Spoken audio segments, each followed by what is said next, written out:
Fancy garment and kids mall, sherwani, coat pant, 3 piece, shooting, shirting, tailoring, बच्चे और बच्चियों के लिए कई सारे कपड़ों की वैरायटियाँ। हमारा पता आयशा नगर पुलिस स्टेशन के सामने, हजार खोली, मालेगांव। प्रोप्राइटर चांद खान।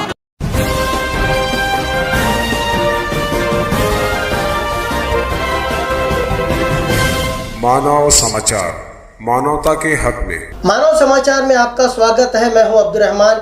आइए देखते हैं आज की खास खबर। आज दोपहर चालीसगांव फाटे पर एक सड़क हादसा हो गया। एक तेज रफ्तार गाड़ी की जद में आकर एक शख्स बुरी तरीके से जख्मी हो गया है, जिसे बगल से इलाज मालेगांव के सिविल हॉस्पिटल में दाखिल करवाया गया है। हादसा इतना शदीद था कि हादसे की जद में आने वाला ये शख्स अपनी सूझबूझ खो बैठा है और बोलने और पहचानने की सलाहियत इसने खो दी है। इस शख्स के पास ऐसा कोई कागज, कोई डॉक्यूमेंट या दस्तावेज भी नहीं है कि जिससे इस शख्स की शनाख्त हो सके। तालुका पुलिस स्टेशन में केस दर्ज कर लिया गया है। पुलिस स्टेशन के कांस्टेबल फूल माली दादा ने लोगों से इस शख्स को पहचानने की अपील की है। अंदाजा है कि ये शख्स मालेगांव अतराफ के किसी देहात का हो सकता है, तो हादसे का शिकार हो गया। इस शख्स की हालत बहुत ज्यादा नाजुक हो गई थी, इस वजह से उसे धुलिया सिविल हॉस्पिटल भेज दिया गया है। अगर कोई इस शख्स को जानता पहचानता है तो इसके घर वालों से राब्ता कायम करके इस हादसे की इत्तला दे।